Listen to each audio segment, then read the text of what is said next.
na imprensa oficial do município de Mirim Doce, que consta inclusive na página do município na internet, página no Facebook, e divulgada também em parte da imprensa regional, onde a prefeita Maria Luísa Kestrin Lips afirma que as denúncias da ponte foram consideradas improcedentes pelo Tribunal de Contas da União, o TCU, e que com isso arquivou o processo. Saída essa informação, os vereadores, como disse o presidente André, convocaram então o secretário executivo, o senhor Horst Hack, para dar esclarecimentos, e isso aconteceu na última segunda-feira. Secretário Horst, também é uma satisfação recebê-lo, obrigado pela participação.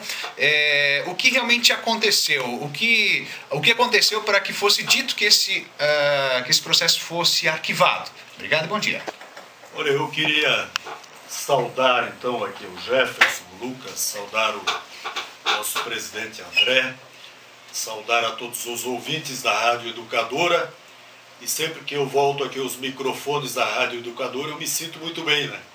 Porque eu me sinto um pouco parte da família educadora, apresentando o nosso programa, a Hora da Comunidade Alemã, de Deutsche Stunde der Gemeinde, que graças a Deus tem uma audiência muito grande, e também apresento o programa da Igreja Evangélica de Confissão Luterana no Brasil, o programa Conversando com Você. Então eu me sinto muito à vontade aqui na Rádio Educadora, com os meus amigos, com toda a direção, com a minha família educadora, e eu tenho o prazer e a oportunidade de estar aqui agora falando como um entrevistado.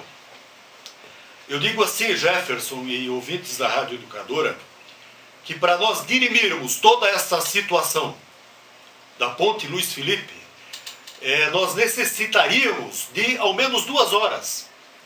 Eu acho que eu falei na Câmara, na sessão passada, 40 e poucos minutos, e não consegui esclarecer todos os pontos. De tão grande que é o imbróglio, de tão grande que é a confusão que armaram em cima dessa obra. Então, a gente tem que ter uma introdução sobre o assunto. Eu senti naquele dia, quando eu fui convocado pelo presidente, eu não fui lá me oferecer, eu fui convocado, e como o presidente falou, ele tem esse poder discricionário, que é o poder do governante público, o poder discricionário de buscar o seu assessor para trazer esclarecimentos. Ora, se a prefeita municipal quer trazer um secretário para explanar algum assunto, quem é que pode ser contra? Isso é poder discricionário regimental da presidência da Câmara. E aí me surpreendeu, quando eu subi para a tribuna, para esclarecer fatos. Eu não estava ali para ofender A ou B, entrar em questões políticas. Eu queria esclarecer fatos. Eu me decepcionei quando lideranças da política de Mirim Doce se levantaram e saíram do plenário da Câmara. Porque eu aprendi uma coisa em quase 30 anos de política. Aquele que quer falar as coisas também tem que saber ouvir. Isso faz parte do processo democrático da política. Eu faço parte da política desde o diretório do MDB de Itaió. Eu ajudei a eleger o então prefeito Ademar Dalfogo e o vereador Wilson Vanelli naquela oportunidade. Como o André falou, eu participei do processo de emancipação política administrativa de Mirim Doce. Muitos desses, André, que nos criticaram nas redes sociais, sem o mínimo conhecimento de causa, talvez não tinham nem nascido naquela oportunidade. Mas a minha assinatura, ela está lá, no abaixo assinado, que deu o início ao processo de administração política administrativa de Mirim Doce. A minha assinatura está lá. E a minha luta está lá. Muitos desses não sabem que eu fui vereador do município e que eu fui o autor do projeto de lei que instituiu o hino oficial de Mirim Doce. E eu conversava com o professor Zaghini, que é um grande amigo meu, que elaborou a letra do hino e a música, e ele me dizia, no dia que nós oficialmente, numa sessão solene, instituímos o hino, ele me disse: Horst, que coisa boa, tu é o autor do projeto de lei como vereador para instituir o hino. E eu fiz a letra. E sabe aonde eu escrevi essa letra? Dentro da tua casa. porque nós abrigávamos o Zaguini, ele dormia lá na minha casa, na casa do Wilson Vanelli, na casa do Cirineu, porque nós estávamos iniciando o município e nós precisávamos da ajuda dele. E ele dizia que perdia o sono de noite e ia escrever a letra do hino. Então muita gente que nos criticou, André, não sabe nem 90% da história, não sabe nada do que estão falando. Mas a gente poderia aqui se estender, é como eu digo, tem muita coisa para falar. Tem tanta coisa que a gente poderia, numa outra oportunidade, falar, mas nós vamos nos ater a esse assunto. Então, esclarecendo primeiro, para os menos avisados, que eu fui convocado pela presidência para, na Câmara, subir à tribuna e trazer esclarecimentos. Esse é o primeiro esclarecimento. Por que disso?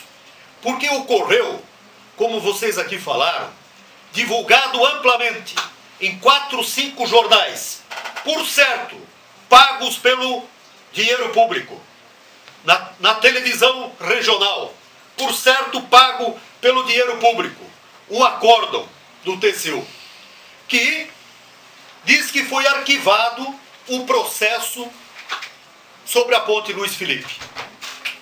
O que falta esclarecer é muito simples, você lê um documento e mandar para a imprensa sem as justificativas.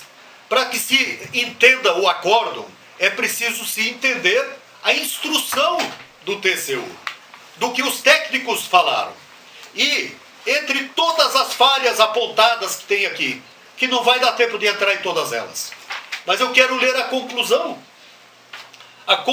dessa instrução, que ela diz assim, ó, como se observa acima, nas falhas apontadas, o mesmo assunto, objeto da presente representação, vem sendo acompanhado e monitorado no âmbito do Ministério da Integração Nacional, inclusive com determinações de providências a serem adotadas pelo município de Miridoce, Santa Catarina, para correção das falhas denunciadas e apuradas e consequente recebimento da segunda parcela financeira do convênio firmado. Desta forma, o presente processo de representação pode ser arquivado, tendo em vista a sua perda do objeto, em função das ações em andamento naquele ministério. Eu não sou advogado, a prefeita é advogada, ela deveria ter entendido isso aqui. Deveria ter compreendido o que é perda de objeto. É quando dois órgãos investigam o mesmo assunto. O mesmo assunto, por isso que o TCU passou a investigação para o Ministério da Integração Nacional. Ele arquivou não por improcedência das denúncias, não porque as denúncias foram consideradas improcedentes. Ele arquivou porque ele delegou essa função ao Ministério da Integração Nacional e os técnicos que estão lá investigando. E o importante ressaltar aqui e registrar que aqui, nesse instrumento do TCU, está só a primeira parte das informações. Tem muito mais coisa. Tem muito mais coisa. Depois disso foi buscado muito mais informação. E nós, eu digo nós, Câmara de Vereadores, os vereadores, tiveram uma preocupação muito séria. Porque, afinal, todos nós somos leigos no assunto obra de engenharia. E qual foi a preocupação? Contratar um engenheiro perito para fazer uma avaliação técnica desta obra. Uma avaliação técnica que iria dizer onde é que estão as falhas. Aonde é que estão as falhas? E foi apresentado um laudo técnico que constatou entre elas diversas falhas. Algumas gravíssimas. Gravíssimas. Eu quero aqui só mencionar uma. Quando você, como leigo, analisa uma obra de uma ponte de R$529 mil, como ela foi licitada, e somente as vigas protendidas, que são as longarinas, as 7 vigas, foram contratadas pelo município por R$268 mil. Sabe o que significa isso? Isso é mais do que a metade de toda a obra da ponte. Quer dizer, todo o concreto, toda a mão de obra, tudo que foi feito na ponte custou menos que as vigas. Isso traz uma interrogação na cabeça de qualquer um. E aí, quando o engenheiro perito analisou esses fatos, e nós fomos nos aprofundando nas investigações, aí se descobriram mais coisas. As vigas, além de serem superfaturadas, por quê? Buscou-se 3 empresas, 3 orçamentos. Esta ponte de Mirim-Doce, ela tem como projeto uma ponte-trem tipo 45. O que significa isso? Ela é preparada para suportar 45 toneladas em cima dela. Ou seja, tendo um caminhão com 45 toneladas, ele estando todo ele em cima da ponte, ela tem que suportar 45 toneladas. As vigas que foram compradas, elas foram orçadas ponte tipo 45, ponte-trem tipo 45. Só que os outros 2 orçamentos, que só fizeram parte do processo para encher papel, eles não tiveram nem o cuidado de botar ponte-trem tipo 45. Botaram ponte-trem tipo 30. 30 toneladas. Qual é a comparação de preços? Isso não é comparação de preço, isso é dirigir a compra. Pior do que isso, muito pior do que isso. Nós fomos descobrir que essa ponte, que tinha um projeto elaborado pela MAVE, de 40 metros por 10. E por quê? Porque ela tinha 3 vãos. Esse foi o preparo da MAVE, Associação dos Municípios do Alto Vale do Itajaí, que conhece o fluxo de vazão da água do rio, porque tem o cálculo hidrológico, que inclusive também não fecha, né? Também não fecha. A altura da ponte teria que ter sido 8,24 e ela tem 7,40. Mais uma falha. Mas vamos deixar isso para lá. Acontece que quem refez o projeto depois da MAVE foi a Baggio Engenharia. A prefeitura contratou a Baggio Engenharia para refazer o projeto da ponte com 26,50 por 11,30. E aí você vai descobrir que a Baggio Engenharia dá assessoria para a Proaço, que vendeu as vigas, que foi o fornecedor das vigas. E tudo isso está certo. Na cabeça da administração municipal não tem nenhum erro. Eu vi em diversas entrevistas na mídia regional, onde a prefeita dizia: a ponte está certa, não tem nada de errado. Agora vejam bem, uma coisa muito importante: a transparência. Por que a transparência? Por que tudo isso começou? Nós temos que entender por que tudo isso começou. O portal de transparência do governo federal tem um objeto descrito ali ainda hoje de uma ponte, construção de uma ponte, Luiz Felipe, de concreto armado sobre o rio Paleta, de 40 metros por 10. O portal da transparência do governo federal. Está ali. O que ocorreu? Os vereadores detectaram isso. E quando viram, estava se construindo uma ponte menor, de 310 metros quadrados. Alguma coisa está errada. Alguma coisa está errada. Bem naqueles dias, por coincidência, estava a equipe da CGU, Controladoria Geral da União, em Mirim-Doce, fazendo uma diligência naqueles 38º sorteio que ocorreu no Brasil. E eles estavam lá. E os vereadores acharam por bem chamar um desses auditores, o auditor-chefe, e perguntar para ele o que estaria ocorrendo sobre esse assunto. Se no portal da transparência existe uma ponte de 40 metros quadrados e efetivamente está se construindo uma ponte de 310, alguma coisa está ocorrendo. E esse auditor achou muito estranho e disse: olha, vocês como vereadores, vocês têm a atribuição constitucional de fiscalizar e por isso coloquem no papel isso aí e chamem a CGU para fazer uma auditoria em loco nessa ponte. Essa foi a instrução. Mesmo assim, os vereadores, para não complicar a situação, fizeram o quê? Fizeram um requerimento solicitando informações ao Executivo Municipal. Em um dos itens estava ali constado se houve alternância no projeto original e se houve que o Executivo enviasse. Só isso. A decepção da resposta. Não, nunca houve supressão de projeto. Nunca houve supressão. Esse que está sendo feito é o projeto aprovado. Sabe o que é isso? Sabe o que significa isso? Falta de decoro do cargo. Um poder não pode mentir para o outro poder. Como é que o presidente da Câmara vai mentir para o Executivo? Como é que o Executivo vai mentir para o Judiciário? Entre poderes, eles são harmônicos, são independentes entre si. E não se pode mentir um para o outro. Como agora foi mentido no acórdão. A divulgação na imprensa é mais uma mentira. Olhem bem, analisem a gravidade dessa situação. Ora, com todas essas informações, qual é a atitude dos vereadores? Qual foi a atitude? A princípio, se pensou abrir uma CPI. Vamos abrir uma CPI? A prefeita mentiu para nós. Nós temos um dado do portal da transparência. O que está acontecendo? Vamos abrir uma CPI. Mas nós fomos verificar e uma equipe técnica para assessorar uma CPI, o custo é alto. É muito alto. E nos pediram na época 30 mil reais.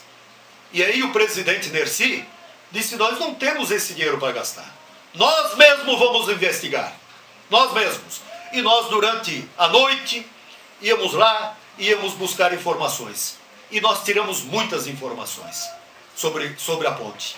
A ponte tem diversas irregularidades. Tanto que hoje ela faz parte também de um inquérito civil na promotoria da comarca de Itaió. E a promotora está investigando. E eu, como cidadão, acredito na justiça. Porque a justiça tem que ser feita. E quando o André me convidou para ser secretário da Câmara, foi uma das imposições que eu coloquei para ele. Esse país que vive entranhado na corrupção, que o povo, 90% da população que acompanha um pouco não aguenta mais, não suporta mais, de tanto desvio de dinheiro público, esse país tem que ser passado a limpo. E nós temos que começar pelo nosso município. Pelo menor município do Alto Vale, sim, Merindoce. Mas nós temos que começar por ali. Eu quero dizer ainda aqui mais uma coisa. O problema em Merindoce não é só a ponte. Tem muitas outras coisas. E vai ter muita gente decepcionada e surpresa com o que está para vir por aí. Jefferson, estou à disposição para colocar mais alguma coisa. Seria isso o início das minhas palavras. Tá certo. Sr. Rosa, a gente quer agradecer, né? Até por uma questão de tempo, mas a gente percebe também que foram explicações, essas suas baseadas nessas informações que foram, enfim, buscadas pelos vereadores e que o senhor também usou em tribuna na última segunda-feira. Só gostaria que o senhor deixasse uma mensagem à população de Merindoce a respeito da sequência desse processo, dessa questão dessas investigações, porque o povo se pergunta, né? Não só de Merindoce, mas como que vai ficar essa situação da ponte, Luiz Felipe, secretário? É uma incógnita. É uma incógnita. No Brasil se criou um pensamento de quem aponta a irregularidade é culpado da obra. É como o vereador André, presidente, colocou. A oposição do Brasil denunciou as irregularidades na Petrobras e o governo federal dizia: a oposição quer acabar com a Petrobras, que é o orgulho do Brasil. Não, não é isso. Eles querem apurar as irregularidades na Petrobras. E nós, numa audiência com a promotora, ela fez essa pergunta: vocês estão a favor da obra da Ponte da Paleta? Bem assim ela perguntou. E eu respondi, eu disse: nós somos favoráveis à obra de construção da Ponte da Paleta, mas somos totalmente contrários às irregularidades cometidas, com sérios indícios de desvio de dinheiro público. Aí nós somos contra. Agora é uma incógnita. A justiça vai decidir e os elementos que surgirem vão ser informados à justiça. Nós esperamos eu não vou ter tempo aqui de apresentar, mas o Ministério da Integração Nacional diz aqui num parecer que o que o Ministério da Integração Nacional está averiguando com seus técnicos são questões técnicas, não obstante que se averiguem as questões financeiras e jurídicas. Eles não descartam essa investigação, eles estão investigando as questões técnicas. O que falta? É a prefeita responder e justificar as irregularidades constatadas, e aí se libera a segunda parcela, como diz aqui no parecer do TCU. É só explicar, é isso que está faltando. A responsabilidade de liberar a ponte é da administração municipal de Merindoça. É só justificar as irregularidades. Tá certo. Presidente André, para a gente finalizar aqui o nosso bate-papo, a nossa entrevista, gostaria que o senhor fechasse essa entrevista, que na verdade foi uma forma de explicar essa situação. Como que será o trabalho? Até questionei fiz essa pergunta aí para o secretário Horst, de como terá essa sequência. Isso não para, essa questão da ponte, ela não para o trabalho dos vereadores, né? Porque, como disse o secretário Horst, não é só a ponte que é fiscalizada, mas todas as obras. Presidente, nós gostaríamos que o senhor finalizasse, de certa forma, deixando a mensagem à comunidade merindocense a respeito da ponte e também do trabalho dos vereadores. Jefferson, eu quero aqui inicialmente agradecer as colocações do secretário Horst, agradecer pela oportunidade, Jefferson, em nome da educadora. Eu digo que nós, legisladores, temos uma missão. É uma missão de levar a verdade à nossa comunidade, de amplamente divulgar aquilo que for da vontade das pessoas, mas principalmente com seriedade, com hombridade, porque eu digo assim, todos os dias quando eu saio de casa, a pessoa que é a voz da consciência fala no meu ouvido. Procure usar com seriedade, com serenidade, fala a verdade, não procure arrumar confusão. E eu, como vereador constituído, pelas pessoas que me delegaram esta função, tenho esta obrigação de falar a verdade. Eu jamais viria aos microfones da Rádio Educadora, que nos dá essa oportunidade juntamente com o secretário Horst, ex-presidente, ex-prefeito em exercício, uma pessoa muito ligada à nossa comunidade, vim à Educadora e vim aqui passar uma informação que possa trazer descredibilidade, trazer descrédito pela imprensa e a emissora Educadora. Eu seria uma pessoa insana se eu tivesse esta função, esse direcionamento. Não é esta a minha ideia. A minha ideia é falar a verdade. Eu penso que a prefeita falta com a verdade em muitas coisas. Eu digo isso, tem muitas outras questões de obras faraônicas. Eu acho que tem que ouvir as pessoas, não podemos chegar a lugar nenhum, se não puder ouvir, dialogar, aquilo que é da anseio e da vontade das pessoas. Está se construindo um posto de saúde lá, longe do nosso anseio, mais de um posto de saúde, como temos 2 ginásios de esporte lá, eu acho que é histórico isso no nosso município, 2 ginásios de esporte, um do lado do outro. Por que isso aconteceu? É por divergência política. E nós não queremos trazer isso para o nosso município. Nós temos uma responsabilidade como político constituído do nosso município. É querer o bem da nossa gente. Querer o bem do nosso município, das pessoas que lá vivem. Então eu entendo da seguinte forma, Jefferson. A partir do momento que a prefeita tem essa responsabilidade de trazer uma informação verídica, em verdade, ao cidadão do seu município, ela tem que ser penalizada. Penalizada por quê? Porque está faltando com a verdade. Ela, como conhecedora, formação em direito, advogada, teve a oportunidade de ser advogada, empresária do nosso município, prefeita, as pessoas disponibilizaram essa oportunidade de ser prefeita do município, ela jamais poderia ter feito isso. Tentar desvincular, menosprezar as pessoas que se opõem à sua forma e à sua gerência de governança no nosso município. É por isso que, com tristeza, eu digo isso a você, merindocense, que nós estamos numa única missão, de falar a verdade, apresentar aquilo que for de errado, nós estaremos sempre convictos. Eu digo isso aqui, quero paralisar, Jefferson, se o tempo ainda me disponibilizar. Aqui em Taió, o prefeito Hugo teve a oportunidade de dar 30 dias para o seu vice, o Aristides, ser vice durante 30 dias. No nosso município, a prefeita quase encerrando o seu mandato e nunca deu esta oportunidade a nosso vice-prefeito assumir 30 dias. É 10 dias, é 14 dias, é 10 dias, é 9 dias, é uma semana. Por que isso? É porque não confia nas pessoas. É porque não confia no cidadão que lá... Confie nas pessoas, fale a verdade. Tu tem esta obrigação de falar a verdade. E quando em Itaió, Jefferson, eu não quero aqui ser o bobo da corte, mas quero aqui dizer isso aqui com toda a seriedade possível. Quando no passado aí, o prefeito do município de Itaió, que nós somos filhos de Itaió, e aqui queremos agradecer a todas as pessoas que estudaram no município de Mendonça Sem Municipal, trouxe aqui artistas globais para fazer uma apresentação no final do ano, esse último ano que passou aqui. Ele não veio aqui para fazer uma apresentação. Ele veio aqui para fazer um pré-contrato com a prefeita de Mendonça, porque após o término do mandato dela, ela vai ser artista da Globo, porque só pode ser um papel de artista. Não tem outra explicativa do que a prefeita tem feito com o cidadão mendoncense. Faz as coisas erradas no nosso município e os culpados são os vereadores que apontam as irregularidades. Eu, como presidente da casa, tenho essa responsabilidade de fazer isso com sabedoria, de fazer isso com hombridade. Eu sou uma pessoa simples de fato, posso não ter o conhecimento, mas tenho acima de tudo o respeito com o cidadão do meu município.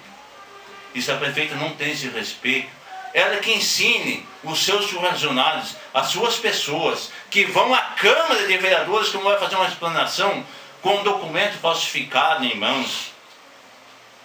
Vai lá chamar os vereadores de posição de porcos que estão mal intencionados no meu município. Eu me entristeço. Me entristeço imensamente.